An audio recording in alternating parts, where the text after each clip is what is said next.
عمران خان صاحب نے army chief general Asim Munir کو ایک خط لکھا ہے. خط کی تفصیلات جو ہیں وہ تو سامنے آ چکی ہیں، لیکن سوال اٹھایا جا رہا ہے کہ جناب ایک طرف تحریک انصاف جو ہے وہ حکومت کے خلاف ایک تحریک چلانے کی تیاریوں میں مصروف ہے، دوسری طرف آرمی چیف کو خط بھی لکھے جا رہے ہیں. تو اسد قیصر صاحب، اگر آپ یا تحریک انصاف کا کوئی اور لیڈر جو ہے وہ اگر آرمی چیف کو خط لکھے تو کہا جائے گا جی کہ آپ جو ہیں وہ خوف زدہ ہو چکے ہیں، آپ نے سرنڈر کر دیا ہے. تو عمران خان صاحب نے خط کیوں لکھ دیا؟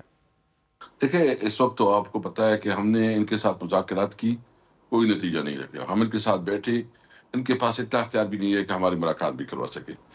تو ریئل مالک تو وہی ہے جس کو خط لکھا ہے. یہ تو باقی تو ڈمی بیٹھے ہیں. اور اس کو ہم نے، عمران خان نے تو کوئی سی بات نہیں کی، اس نے وہی مطالبات دہرائے جو ہمارے مطالبات ہیں. اور ہم سمجھتے ہیں کہ اس مطالبات پہ جو عمران خان نے کہا ہے کہ آپ جو ہے نا اپنی پالیسی شفٹ کروا دے، اپنی جو ہے نا اس وقت مہنگائی کا دورہ ہے، یا جو ہے نا اس وقت جو فیصلے ہوئے ہیں وہ انصاف کے تقاضے پورے نہیں کر رہے. تو بالکل یہ اس وقت تو عملاً یہ جو حکومت ہے یہ ایک شو پیس ہے. اس کی پیچھے پاور جو ہے نا انہی کے پاس ہے. اور ہم امید رکھتے ہیں کہ اگر یہ جو پاکستان کو آگے بڑھانا ہے تو جو قانون کے مطابق، جو ہمارا انصاف کے تقاضے کے مطابق جو ہمارا حق ہے، ہمیں ہمارا حق ملنا چاہیے.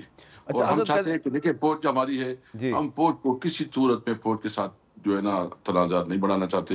ہم اس کے ساتھ اس کے جو ایک ہمیں مضبوط فوج کی ضرورت ہے، اور اس وقت ہمیں ویسی بھی چیلنجز بہت ہے.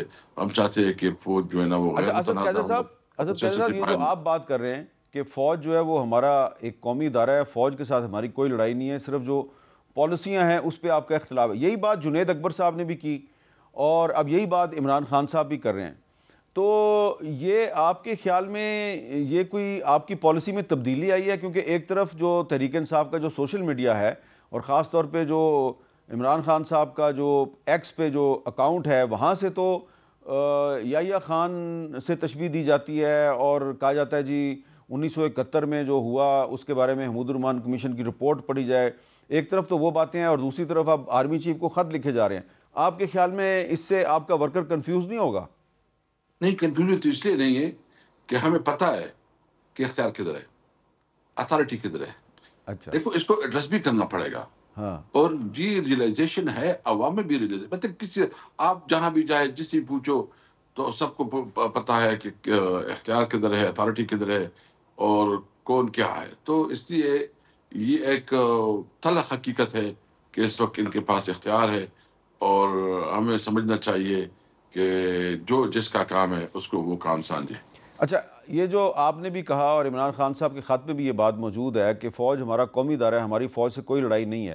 تو یہ جو فوجی جوانوں پہ، سیکورٹی فورسز پہ خیبر پختونخوا میں، بلوچستان میں حملے ہو رہے ہیں، بہت سے جو جوان ہیں وہ شہید ہو رہے ہیں، تو اس بارے میں آپ کا کیا موقف ہے؟ کیا آپ ان حملوں کی مذمت کرتے ہیں؟ بالکل، ہم ان کی عملوں کی مذمت بھی کرتے ہیں. ہم اپنی فوجی جوانوں کی شہادت کو جو ہے نا اور ان کی قربانیوں کو سراہتے ہیں، خراج تحسین پیش کرتے ہیں. لیکن ہم سمجھتے ہیں کہ اس کی پالیسی جو ہے، جو خان صاحب نے کہا، دیکھیں آپ نے افغانستان کے ساتھ ایک غیر ضروری محاذ کھول لیا. ہمارے اس کے ساتھ تجارت کے بہت زیادہ جو ہے نا مراسم تھے.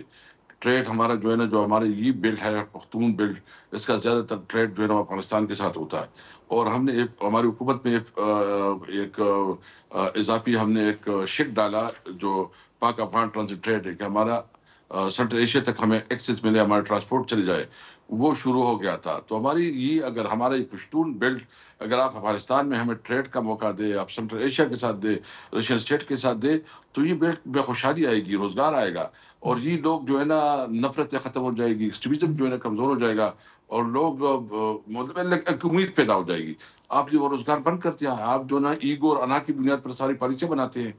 کسی صورت پہ ٹھیک آپ نے ایران کے ساتھ بھی تعلقات خراب کیے ہیں. ہم ٹریڈ کو، تجارت کو دوام دینا چاہتے ہیں اور سمجھتے ہیں کہ یہ ایک امید کی واحد راستہ ہے. ہاں، اگر کوئی معاملات ہے، کوئی کنسرن ہے، تو اس کے لیے جو ہے نا ٹیبل پہ بیٹھا جائے، ڈپلومیٹک چینل کو استعمال کیا جائے، یا اپنے جو دوست ممالک ہے اس کو انوالو کرے. ہمارے علاقوں کی جرگے اس پہ استعمال ہو سکتی ہے، راستہ نکل سکتا ہے. سنسیریٹی ہونی چاہیے.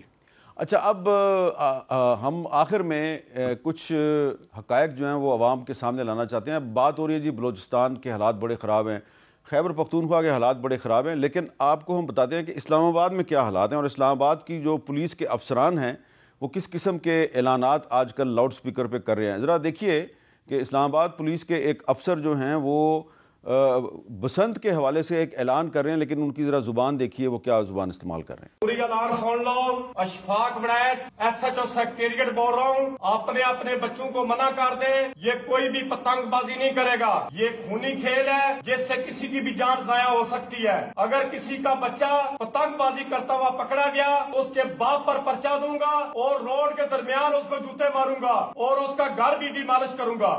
یہ کان کھول کر سن لیں، اپنے بچوں کو منع کر دیں۔ اب یہ جو اشفاق وڑائی صاحب ہیں ایس ایچ او تھانہ سیکریٹریٹ، چلیں اگر بسنت کو روکنے کی کوشش کر رہے ہیں، ان کو کسی نے حکم دیا تو وہ تو ٹھیک ہے، لیکن یہ کہہ رہے ہیں کہ اگر کسی کا بچہ پتنگ بازی میں ملوث پایا گیا تو اس کے باپ پہ پرچہ دوں گا اور اس کو جوتے ماروں گا اور اس کا گھر ڈیمولش کر دوں گا۔ گھر ڈیمولش آپ کس قانون کے تحت کر سکتے ہیں؟ اب یہ وہی صاحب ہیں جنہوں نے کچھ عرصہ پہلے اسلام آباد میں جو بلوچستان سے خواتین اور بچے آئے تھے ان پہ بھی انہوں نے تشدد کیا تھا، لیکن یہ ساری پولیس اس طرح کی نہیں ہے۔ پولیس افسر کو کس طرح اعلان کرنا چاہیے، اس کی بھی ایک مثال ہم اسلام آباد پولیس سے ہی دیتے ہیں، ذرا یہ بھی سنیں۔ ایک ضروری اعلان سماعت فرمائیں۔ اسلام آباد کے شہریوں کی حفاظت کو پیش نظر رکھتے ہوئے شہر بھر میں پتنگ بازی پر پابندی لگائی گئی ہے۔ تمام شہریوں سے التماس ہے کہ پتنگ فروخت کرنے والوں اور پتنگ بازی کرنے والوں کے بارے میں فوراً پولیس کو آگاہ کریں۔ جو کوئی بھی شخص پتنگ بازی یا پتنگ فروخت کرے گا اس کے خلاف قانونی کارروائی عمل میں لائی جائے گی۔ اب یہ اعلان جو ہے یہ قانون کے عین مطابق ہے، اور اس سے پہلے جو اعلان کیا گیا ایس ایچ او تھانہ سیکریٹریٹ کی طرف سے، وہ اعلان جو ہے وہ لاقانونیت پھیلا رہا ہے، اس میں لاقانونیت ہے۔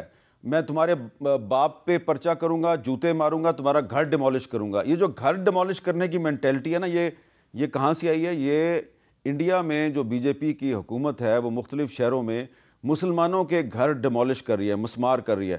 تو یہ جو ایس ایچ او صاحب جو ہیں یہ اسلام آباد کو انڈیا بنانا چاہتے ہیں، اور وہاں پہ تو مسلمانوں کے گھر ڈیمولش کرنے میں بی جے پی ملوث ہے، یہاں پہ یہ مسلمان ایس ایچ او مسلمانوں کو دھمکی دے رہا ہے کہ ہم تمہارا گھر ڈیمولش کر دیں گے۔ تو اسد قیصر صاحب یہ بس ویسے ہی آپ کو سنانا تھا اور پاکستانی قوم کو بتانا تھا۔ مودی صاحب کو تحفے میں دینا چاہیے، اس کو کہہ دیں کہ بہت بڑا سفارتی، ان کو ایک اچھا تحفہ مل جائے گا مودی صاحب کو۔ ہاں، اگر یہ ایس ایچ او صاحب جو ہیں اگر انہوں نے اپنے اعلان پہ عمل درآمد کر دیا، سب سے زیادہ فائدہ انڈیا کو ہوگا، کیونکہ جب پاکستان میں مسلمانوں کے گھروں کو ڈیمولش کیا جائے گا صرف پتنگ اڑانے کے الزام میں، تو فائدہ تو پھر پاکستان کے دشمن ہی اٹھائیں گے نا۔ تو اس طرح سے ہم اپنے ہی ملک میں اپنی ہی پالیسیوں سے اپنے جو لوگ ہیں ان کو اپنا دشمن بناتے ہیں۔